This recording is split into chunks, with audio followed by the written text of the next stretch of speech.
So I've had 4 children removed at different years.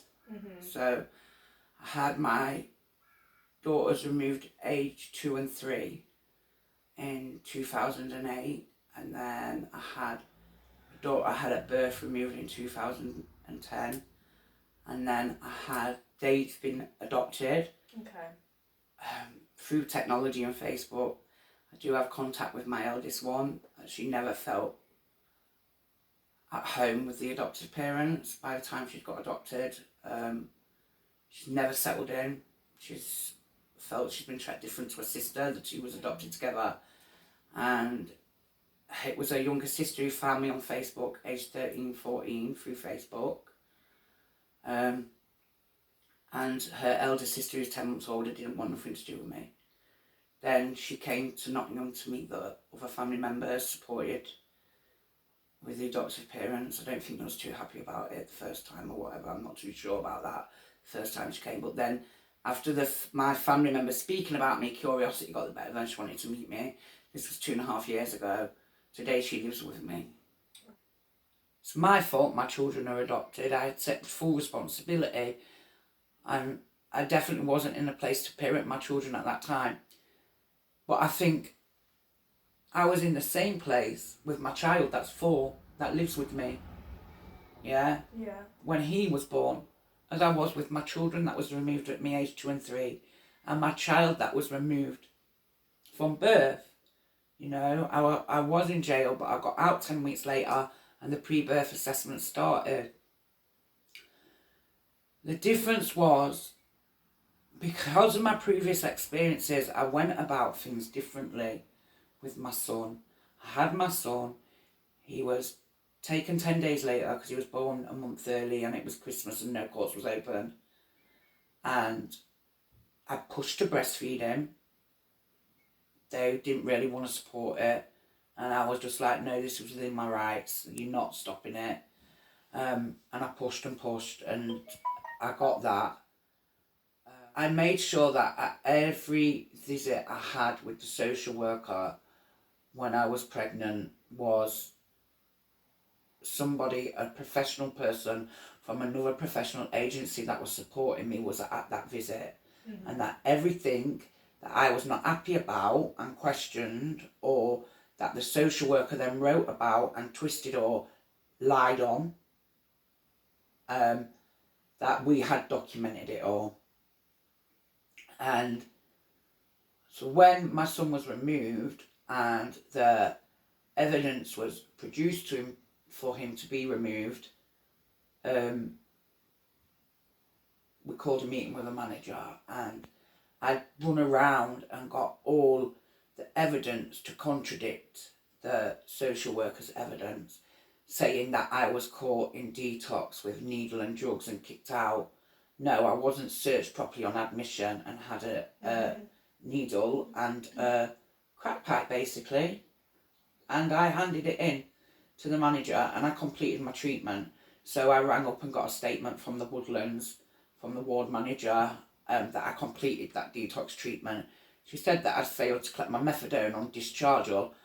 I got the chemist to write a letter saying that I hadn't failed to collect my methadone on discharge, that there was no script for me for 3 days.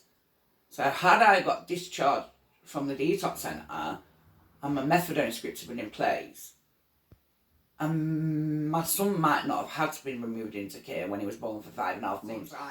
I understand about fast tracking and all that lot and why they do certain things, but no one ever takes the time to explain to the mum they're doing them why, the reasons why. Exactly. So all you're thinking is, well, why are they doing that?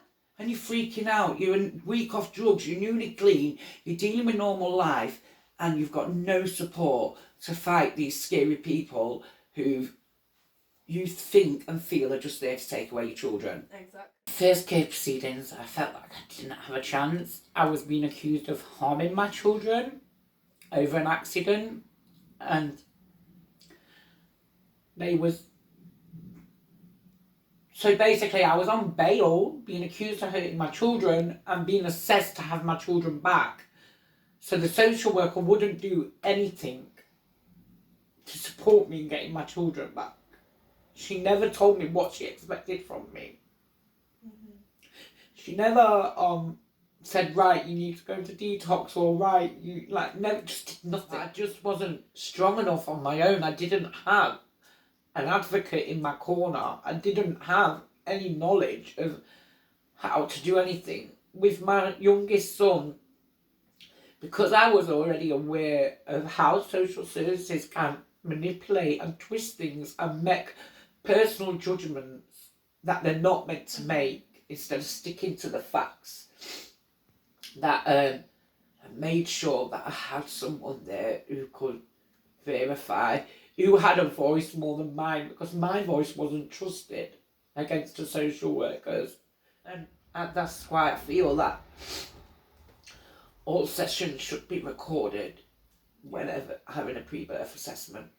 Definitely. Michelle from Opportunity Nottingham was my advocate for my multiple needs, and she played a big role in me getting my son back, because she made sure I was listened to. When she could see that this agency or this social worker was undermining me and not listening, she would say, right, I want a meeting, and pull a multiple agency needs meeting. All this stuff is scary, the psychological assessments, that no one really can give you any certainty what's going on. And if you suffer with personality disorder or PTSD, people with them diagnosis, majority or some, but personally myself, struggle with not knowing the outcomes of things. And they need just a little bit of direction, and even if you give me 3 scenarios, give me them 3 scenarios, but just possibly tell me something, you know? And this is why I feel that any woman who's having a pre-birth assessment should have an advocate for her. But just work a little bit harder and do what's needed for them that want a little chance to have the kids back, you know? Don't read what you read on paper about them and make a personal judgment and then work against them and say that you're there for the child's needs. I think there needs to be an independent person who marks the parenting assessment. My social worker asked me if I was prepared for the baby, and I was like, yeah. And she didn't ask to see anything, but I kind of had this feeling, and I went, I will show you what I've got. And I showed her all the baby clothes, steriliser, everything. I said, the only thing I haven't got is the cot and the pram, and I have the money for it. I can show you my bank account details, yeah? Bearing in mind, my pre-birth assessment wasn't done at 7 months. It was done earlier because my previous children have all been premature, right?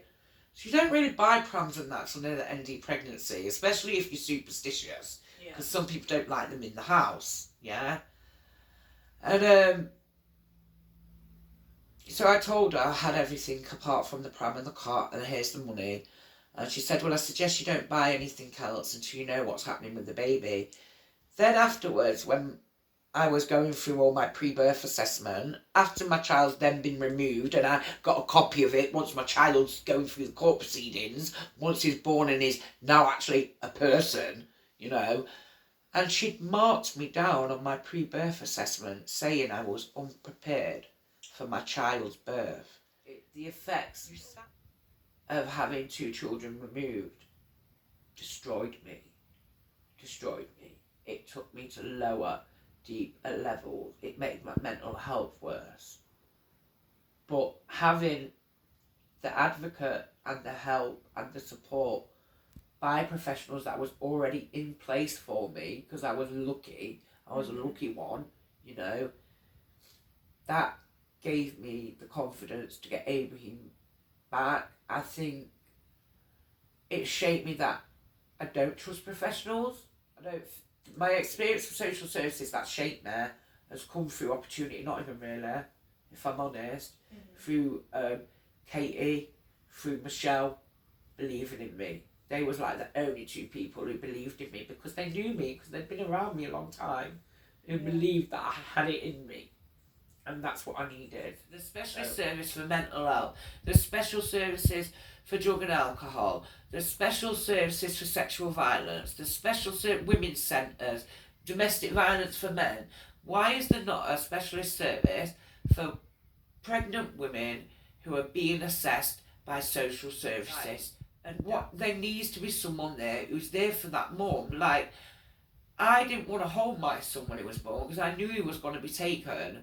My husband forced me to hold him on day 2, 3. My son was born a month early, so I got 10 days with him. Had I not, I may not have bonded with my son. There needs to be a specialist service for the women. It needs to change. They need to have their own advocate, their own social worker, their own volunteer. Something. It's got to change.